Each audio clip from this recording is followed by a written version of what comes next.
ಮುಂದಿನ ಸುದ್ದಿಯತ್ತ ಗಮನ ಹರಿಸೋಣ.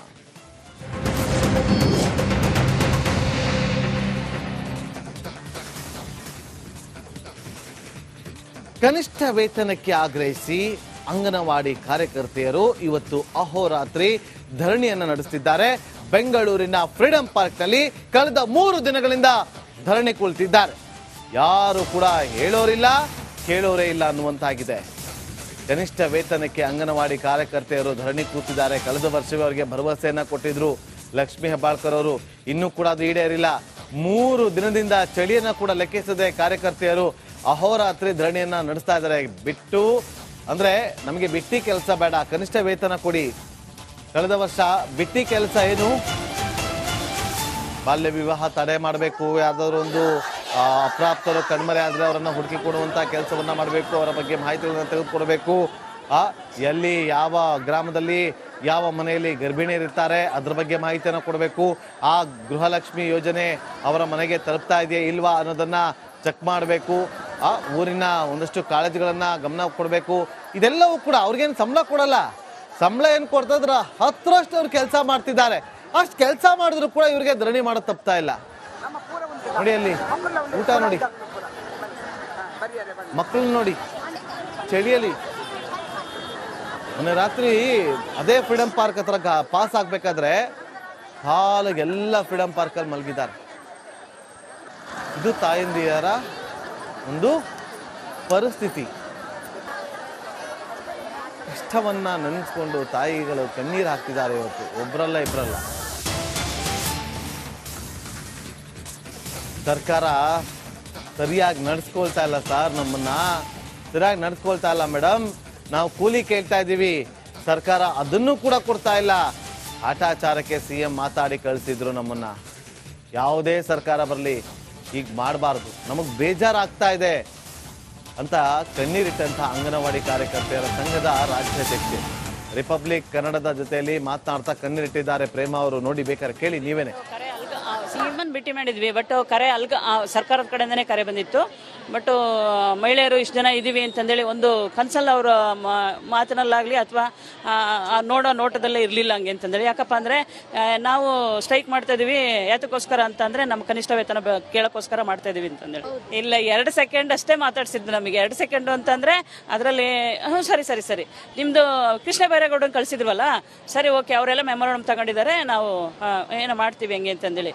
ಸರಿ ಹಂಗೆ ಅಂತಂದೇಳಿ ಹಿಂಗೆ ತಟ್ಟಿ ಕಳಿಸಿದ್ರು. ಅದು ಬೇಜಾರ. ಹೆಣ್ಮಕ್ಳಿಗೆ ಏನಪ್ಪ ಅಂತಂದರೆ ನಾವು ಬಂದಿರೋದು ಒಂದು ಕನಿಷ್ಠ ಕೂಲಿ ಕೇಳಲಿಕ್ಕೆ. ಆ ಕೂಲಿ ಕೊಡೋಕ್ಕೆ ಸರ್ಕಾರ ಆಗ್ತಿಲ್ಲ ಅಂದಾಗ ನಾವು ಯಾರನ್ನು ಕೇಳಬೇಕು ಹೋಗಿ? ಆ ಒಂದು ವಿಷಯ ನಮ್ಮ ಇದರಲ್ಲಿ ಬರ್ತಾ ಇದೆ. ಹಾಗಾಗಿ ಇಷ್ಟು ಜನ ಹೆಣ್ಮಕ್ಳಿದ್ವಿ, ಎಷ್ಟೋ ಒಂದು 10-15 ಸಾವಿರ ಜನ ಇದ್ವಿ ನೆನ್ನೆ. ಇವತ್ತು ಇನ್ನೂ ಸ್ವಲ್ಪ ಜಾಸ್ತಿ ಬರ್ತಾ ಇದ್ದಾರೆ. ಬಟ್ ಸರ್ಕಾರ ನಡ್ಕೊಳ್ಳೋ ರೀತಿ ನಮಗೆ CM ಭೇಟಿ ಮಾಡಿದ್ವಿ, ಬಟ್ ಕರೆ ಸರ್ಕಾರದ ಕಡೆಯಿಂದನೇ ಕರೆ. ಮುಂದಿನ ಸುದ್ದಿಯತ್ತ ಗಮನ ಹರಿಸೋಣ.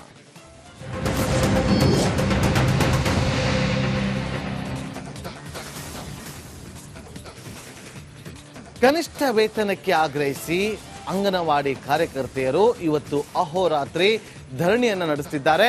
ಬೆಂಗಳೂರಿನ ಫ್ರೀಡಂ ಪಾರ್ಕ್ನಲ್ಲಿ ಕಳೆದ 3 ದಿನಗಳಿಂದ ಧರಣಿ ಕುಳಿತಿದ್ದಾರೆ. ಯಾರು ಕೂಡ ಹೇಳೋರಿಲ್ಲ ಕೇಳೋರೇ ಇಲ್ಲ ಅನ್ನುವಂತಾಗಿದೆ. ಕನಿಷ್ಠ ವೇತನಕ್ಕೆ ಅಂಗನವಾಡಿ ಕಾರ್ಯಕರ್ತೆಯರು ಧರಣಿ ಕೂತಿದ್ದಾರೆ. ಕಳೆದ ವರ್ಷವೇ ಅವರಿಗೆ ಭರವಸೆಯನ್ನ ಕೊಟ್ಟಿದ್ರು ಲಕ್ಷ್ಮೀ ಹೆಬ್ಬಾಳ್ಕರ್ ಅವರು. ಇನ್ನೂ ಕೂಡ ಅದು ಈಡೇರಿಲ್ಲ. 3 ದಿನದಿಂದ ಚಳಿಯನ್ನ ಕೂಡ ಲೆಕ್ಕಿಸದೆ ಕಾರ್ಯಕರ್ತೆಯರು ಅಹೋರಾತ್ರಿ ಧರಣಿಯನ್ನ ನಡೆಸ್ತಾ ಇದ್ದಾರೆ. ಬಿಟ್ಟು ಅಂದ್ರೆ ನಮಗೆ ಬಿಟ್ಟಿ ಕೆಲಸ ಬೇಡ, ಕನಿಷ್ಠ ವೇತನ ಕೊಡಿ. ಕಳೆದ ವರ್ಷ ಬಿಟ್ಟಿ ಕೆಲಸ ಏನು? ಬಾಲ್ಯ ವಿವಾಹ ತಡೆ ಮಾಡಬೇಕು, ಯಾವ್ದಾದ್ರು ಒಂದು ಅಪ್ರಾಪ್ತರು ಕಣ್ಮರೆ ಆದ್ರೆ ಅವರನ್ನ ಹುಡುಕಿ ಕೊಡುವಂತ ಕೆಲಸವನ್ನ ಮಾಡಬೇಕು, ಅವರ ಬಗ್ಗೆ ಮಾಹಿತಿಗಳನ್ನ ತೆಗೆದುಕೊಡ್ಬೇಕು. ಎಲ್ಲಿ ಯಾವ ಗ್ರಾಮದಲ್ಲಿ ಯಾವ ಮನೆಯಲ್ಲಿ ಗರ್ಭಿಣಿಯರಿರ್ತಾರೆ ಅದ್ರ ಬಗ್ಗೆ ಮಾಹಿತಿಯನ್ನು ಕೊಡಬೇಕು. ಆ ಗೃಹಲಕ್ಷ್ಮಿ ಯೋಜನೆ ಅವರ ಮನೆಗೆ ತಲುಪ್ತಾ ಇದೆಯಾ ಇಲ್ವಾ ಅನ್ನೋದನ್ನ ಚೆಕ್ ಮಾಡಬೇಕು. ಆ ಊರಿನ ಒಂದಷ್ಟು ಕಾಳಜಿಗಳನ್ನ ಗಮನ ಕೊಡಬೇಕು. ಇದೆಲ್ಲವೂ ಕೂಡ ಅವ್ರಿಗೇನು ಸಂಬಳ ಕೊಡಲ್ಲ. ಸಂಬಳ ಏನು ಕೊಡ್ತಿದ್ರ 10ರಷ್ಟು ಅವ್ರು ಕೆಲಸ ಮಾಡ್ತಿದ್ದಾರೆ. ಅಷ್ಟು ಕೆಲಸ ಮಾಡಿದ್ರು ಕೂಡ ಇವ್ರಿಗೆ ಧರಣಿ ಮಾಡೋದು ತಪ್ತಾ ಇಲ್ಲ. ನೋಡಿ ಅಲ್ಲಿ ಊಟ ನೋಡಿ, ಮಕ್ಕಳನ್ನ ನೋಡಿ ಚಳಿಯಲ್ಲಿ. ಮೊನ್ನೆ ರಾತ್ರಿ ಅದೇ ಫ್ರೀಡಂ ಪಾರ್ಕ್ ಹತ್ರ ಪಾಸ್ ಆಗ್ಬೇಕಾದ್ರೆ ಹಾಲಿಗೆಲ್ಲ ಫ್ರೀಡಂ ಪಾರ್ಕಲ್ಲಿ ಮಲಗಿದ್ದಾರೆ. ಇದು ತಾಯಂದಿಯರ ಒಂದು ಪರಿಸ್ಥಿತಿ. ಕಷ್ಟವನ್ನ ನೆನೆಸ್ಕೊಂಡು ತಾಯಿಗಳು ಕಣ್ಣೀರು ಹಾಕ್ತಿದ್ದಾರೆ ಇವತ್ತು. ಒಬ್ರಲ್ಲ ಇಬ್ರಲ್ಲ. ಸರ್ಕಾರ ಸರಿಯಾಗಿ ನಡೆಸ್ಕೊಳ್ತಾ ಇಲ್ಲ ಸರ್, ನಮ್ಮನ್ನ ಸರಿಯಾಗಿ ನಡೆಸ್ಕೊಳ್ತಾ ಇಲ್ಲ ಮೇಡಮ್. ನಾವು ಕೂಲಿ ಕೇಳ್ತಾ ಇದ್ದೀವಿ, ಸರ್ಕಾರ ಅದನ್ನು ಕೂಡ ಕೊಡ್ತಾ ಇಲ್ಲ. ಕಾಟಾಚಾರಕ್ಕೆ CM ಮಾತಾಡಿ ಕಳಿಸಿದ್ರು ನಮ್ಮನ್ನ. ಯಾವುದೇ ಸರ್ಕಾರ ಬರಲಿ ಈಗ ಮಾಡಬಾರ್ದು, ನಮಗ್ ಬೇಜಾರಾಗ್ತಾ ಇದೆ ಅಂತ ಕಣ್ಣೀರಿಟ್ಟಂತ ಅಂಗನವಾಡಿ ಕಾರ್ಯಕರ್ತೆಯರ ಸಂಘದ ರಾಜ್ಯಾಧ್ಯಕ್ಷೆ ರಿಪಬ್ಲಿಕ್ ಕನ್ನಡದ ಜೊತೆಯಲ್ಲಿ ಮಾತನಾಡ್ತಾ ಕಣ್ಣೀರಿಟ್ಟಿದ್ದಾರೆ ಪ್ರೇಮ ಅವರು. ನೋಡಿ, ಬೇಕಾದ್ರೆ ಕೇಳಿ ನೀವೇನೆ. CM ಭೇಟಿ ಮಾಡಿದ್ವಿ, ಬಟ್ ಕರೆ ಸರ್ಕಾರದ ಕಡೆಯಿಂದನೇ ಕರೆ ಬಂದಿತ್ತು. ಬಟ್ ಮಹಿಳೆಯರು ಇಷ್ಟು ಜನ ಇದೀವಿ ಅಂತಂದೇಳಿ ಒಂದು ಕನ್ಸಲ್ ಅವರ ಮಾತಿನಲ್ಲಾಗಲಿ ಅಥವಾ ನೋಡೋ ನೋಟದಲ್ಲೇ ಇರಲಿಲ್ಲ ಹಂಗೆ ಅಂತಂದೇಳಿ. ಯಾಕಪ್ಪ ಅಂದರೆ ನಾವು ಸ್ಟ್ರೈಕ್ ಮಾಡ್ತಾ ಇದೀವಿ ಯಾತಕ್ಕೋಸ್ಕರ ಅಂತಂದರೆ ನಮ್ಮ ಕನಿಷ್ಠ ವೇತನ ಕೇಳೋಕ್ಕೋಸ್ಕರ ಮಾಡ್ತಾ ಇದೀವಿ ಅಂತಂದೇಳಿ. ಇಲ್ಲ, 2 ಸೆಕೆಂಡ್ ಅಷ್ಟೇ ಮಾತಾಡ್ಸಿದ್ದು ನಮಗೆ. 2 ಸೆಕೆಂಡು ಅಂತಂದರೆ ಅದರಲ್ಲಿ ಸರಿ ನಿಮ್ಮದು ಕೃಷ್ಣ ಬೈರೇಗೌಡನ ಕಳಿಸಿದ್ರವಲ್ಲ, ಸರಿ ಓಕೆ, ಅವರೆಲ್ಲ ಮೆಮೊರಾಂಡಮ್ ತಗೊಂಡಿದ್ದಾರೆ, ನಾವು ಏನೋ ಮಾಡ್ತೀವಿ ಹೆಂಗೆ ಅಂತಂದೇಳಿ. ಸರಿ ಹಂಗೆ ಅಂತಂದೇಳಿ ಹಿಂಗೆ ತಟ್ಟಿ ಕಳಿಸಿದ್ರು. ಅದು ಬೇಜಾರ. ಹೆಣ್ಮಕ್ಳಿಗೆ ಏನಪ್ಪ ಅಂತಂದರೆ ನಾವು ಬಂದಿರೋದು ಒಂದು ಕನಿಷ್ಠ ಕೂಲಿ ಕೇಳಲಿಕ್ಕೆ. ಆ ಕೂಲಿ ಕೊಡೋಕ್ಕೆ ಸರ್ಕಾರ ಆಗ್ತಿಲ್ಲ ಅಂದಾಗ ನಾವು ಯಾರನ್ನು ಕೇಳಬೇಕು ಹೋಗಿ? ಆ ಒಂದು ವಿಷಯ ನಮ್ಮ ಇದರಲ್ಲಿ ಬರ್ತಾ ಇದೆ. ಹಾಗಾಗಿ ಇಷ್ಟು ಜನ ಹೆಣ್ಮಕ್ಳಿದ್ವಿ, ಎಷ್ಟೋ ಒಂದು 10-15 ಸಾವಿರ ಜನ ಇದ್ವಿ ನೆನ್ನೆ. ಇವತ್ತು ಇನ್ನೂ ಸ್ವಲ್ಪ ಜಾಸ್ತಿ ಬರ್ತಾ ಇದ್ದಾರೆ. ಬಟ್ ಸರ್ಕಾರ ನಡ್ಕೊಳ್ಳೋ ರೀತಿ ನಮಗೆ CM ಭೇಟಿ ಮಾಡಿದ್ವಿ, ಬಟ್ ಕರೆ ಸರ್ಕಾರದ ಕಡೆಯಿಂದನೇ ಕರೆ.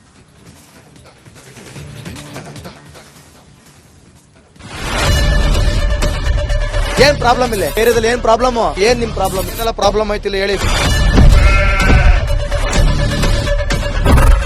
ಏನ್ರಿ ನಿಮ್ ಪ್ರಾಬ್ಲಮ್? ಏನ್ ನಿಮ್ ಪ್ರಾಬ್ಲಮ್ ಅಂತ ಹೇಳಿ. ಯಾರಪ್ಪ ನಗರಕ್ಕೆ? ಗಾಂಧಿನಗರ, ದಾಸರಹಳ್ಳಿ, ರಾಜರಾಜೇಶ್ವರಿ ನಗರ, ಚಾಮರಾಜಪೇಟೆ, ಹುಬ್ಬಳ್ಳಿ, ಚೆನ್ನಮ್ಮ ವೃತ್ತದ ಮೈಸೂರಿಗೆ ಬಂದಿರೋದು. ಬ್ಯಾಡಗಿ ತಾಲೂಕಿಗೆ ನಾವು ಬಂದಿವ್ರಿ. ಸರ್ ಹೇಳಿ ಸರ್, ಏನ್ ಪ್ರಾಬ್ಲಮ್? ನಿಮ್ MLA ಹೆಂಗೆ? ಏನೆಲ್ಲ ಸಮಸ್ಯೆಗಳು? ಏನ್ ಕಥೆ ಇಲ್ಲಿ ಬಂತ?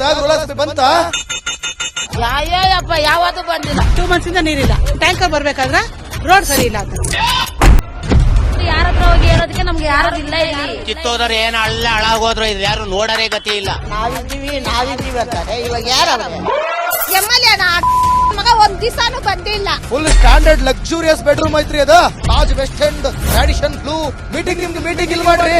ಇಷ್ಟು ವರ್ಷ ಆಯ್ತು, ಇದಕ್ಕೆಲ್ಲ ಯಾರು ಸರ್ ಜವಾಬ್ದಾರಿ? 200 ರೂಪಾಯಿ ಬ್ಯಾಂಕ್ಗೆ ಹೋಗ್ತೀನಿ ಬರ್ತಾ ಇದ್ದೀನಿ. ಬ್ಯಾಂಕಿಗೆ ಹೋಗ್ತೀರಿ ಬರ್ತೀರಿ 2000 ಮಾತ್ರ ಬರ್ತಾ ಇಲ್ಲ. 200 ನಂದೇ ಹೊಂಟೈತು. ನಿಲ್ ಮೇಲೆ ನೀ ಬಾರಿ ಐಟ್ ಅದಲ್ಲ ಮಾರೆ. ಬರಲ್ಲ ಕಣ್ರಿ ಸರ್. ರಾತ್ರಿ 1 ಗಂಟೆವರೆಗೂ ಎಣ್ಣೆ ಅಂಗಡಿ ತೆಗಿಬೇಕಂತ. ಬೆಳಿಗ್ಗೆ 4 ಗಂಟೆವರೆಗೂ ತೆಗಿಬೋದಲ್ಲ. ಮಗನೂ ನೋಡಲ್ಲ, ಯಾರು ನೋಡಲ್ಲ. ನಾನು ಒಬ್ಬಳು ನೋಡ್ಸ್ಕೊಂತೀರಜ್ಜ. ನಮ್ಮ ಮಕ್ಕಳಿಗೆ ಅಮ್ಮ ಅಪ್ಪ ಇಲ್ಲ, ಅವರು ನೋಡಿ ಬರ್ತಾ ಇದೀವಿ. ದೇವ್ರು ಬಿಟ್ಟಂಗೆ ಆಗುತ್ತೆ.